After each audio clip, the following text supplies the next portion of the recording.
CBS LA at 8 starts right now. Too good. This is CBS LA Mornings. Good morning. It's Friday, July 17th. Thanks for waking up with us here on CBS LA Mornings and streaming on CBS News Los Angeles. I'm Sheba Turk. And I'm Rachel Kim in for Jamie Yukis. Here's what we have this hour. Working around the clock to fix a broken water line that blasted through West Hollywood yesterday. Our Rick Montanez joins us live from the scene with a look at the damage left behind. And President Trump says our elections are vulnerable to interference and accuses China of stealing voter data.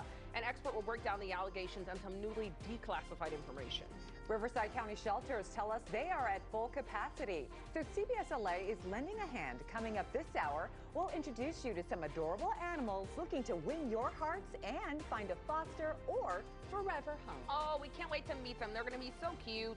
All right, but right now we want to get over to our Marina Jurica. She's in for Paul today, and less humidity is all I'm hearing from you today, Marina.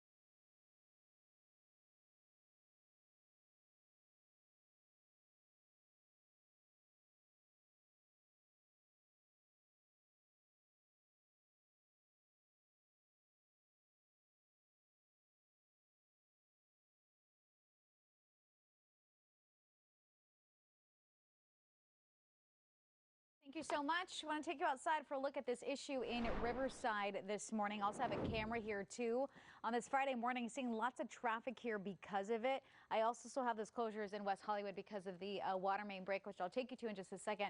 But in Riverside, 91 East, just before Van Buren, 2 left lanes are closed.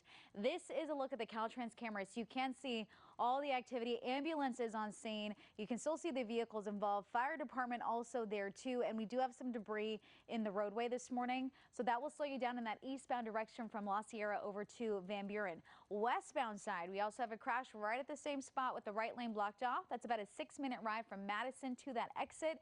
And then up ahead, the crash I had right at Maple on the 91 westbound, now on the shoulder. That'll still cause about a 9-minute ride as it's still in that clearing stage. In the LA area, here are some of the water main break closures. Main ones are on Sunset and Holloway Drive. Just stay away from the area if you can. I know Sheba and Rachel, this is something we'll continue to talk about right now too. All right, thank you so much, Colleen. And that's right, we are continuing to follow that developing news. West Hollywood still dealing with that massive water main break, its aftermath. We, of course, saw that unfold yesterday. Damaged cars, flooded homes, and ravaged roads. The major cleanup effort is still underway this morning. LADWP crews have been working around the clock since it all began. This morning, crews worked on removing water from an isolated section of a 3-foot wide steel pipe and the area surrounding the rupture before securing it. Nearly 200,000 gallons of water still need to be removed. So we're going to get the water out of there as soon as we can. The biggest challenge we face as the fire department, no surprise, it's the water. So the water's going down. We're actually getting visual on the pipe. There's still asphalt and dirt and soil to remove, but we're starting to see our first sight of what the damage looks like. Well, while water remains safe to drink, some people living near the water main break are reporting reduced water pressure. The cause of the break is still under investigation. And LADWP will be out in West Hollywood ready to take claims from neighbors who are dealing with all that damage. Still a lot of cleanup ahead, as you can imagine. CBS LA's Rick Montanez joins us live from West Hollywood with those cleanup efforts and an update on how affected residents can handle those claims. Good morning, Rick. Good morning, Rachel, Sheba. Yeah, it's very important for people to understand exactly what they can do here. LADWP is set up just up the street. You see that blue tarp there. The claim agents are out there to help people go through that process. But we want to show you this as well, because I was just talking with LADWP as well as the mayor of West Hollywood, and we know that there is still so much that is left to clean up. I mean, you see all of this sand piled up here, and then this parking garage yesterday submerged in water. So many cars down here just destroyed by all of that deluge of water coming down here. And the estimate on damage or totaled cars is anywhere between 90 to 200. Let's show you some video now of the incredible work that firefighters were doing yesterday to help begin draining the water from these parking garages. LADWP workers will continue that effort today because there are still several garages that are submerged. In total, 18 apartment or condo units took on water during the deluge yesterday. Fortunately, only one family, we understand, needed to be put up in a hotel. Some others opted to stay elsewhere, including hotels here in West Hollywood at a discounted rate, according to the mayor. LADWP tells me all the claims for damage will be handled through the utilities claims department. And here's what they want you to know. What we want first and foremost is people to contact their insurance companies because it's going to be the best way to get the fastest service. We do have a staff that has a limited number of people, so claims filed directly with us can take a period of time to resolve. Sometimes that can be 3 to 6 months. But in the meantime, we have the ability to authorize for payment for contractors or for other things to get people back on their feet.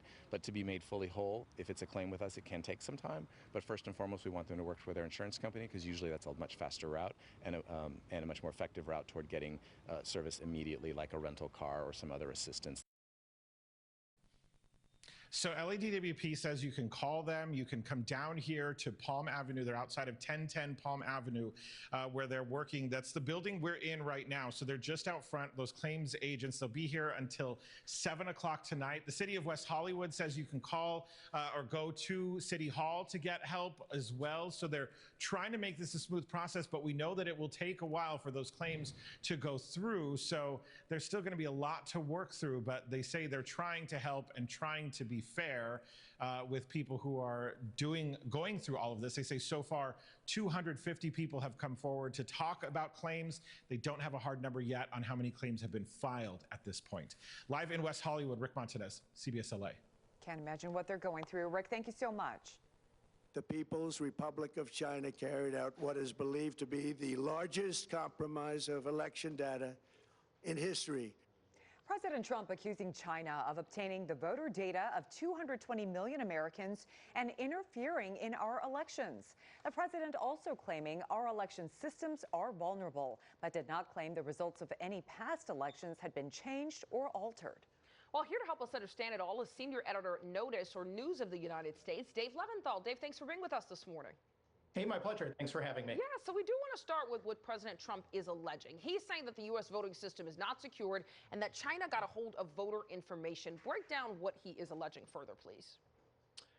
Foremost, the speech last night, the news of it was that there wasn't really much new that the president had talked about. We've known for years that there are certain vulnerabilities in election systems in the sense that some of them are quite antiquated. They're very old. Each state in the United States, remember, has different systems. There's not one unified national voting system that takes place. And yes, we've known for years that China and other countries have tried to meddle in the election, but there is no evidence, there wasn't then, and there isn't now, even after this speech, that anyone was able to change the results of individual votes or elections in different jurisdictions in any way, shape, or form in any meaningful fashion. So it's a big curiosity at this point still for many reporters and many Americans as to what the scandal actually is and what specifics Donald Trump is going to offer beyond his speech to indicate that something new is afoot here.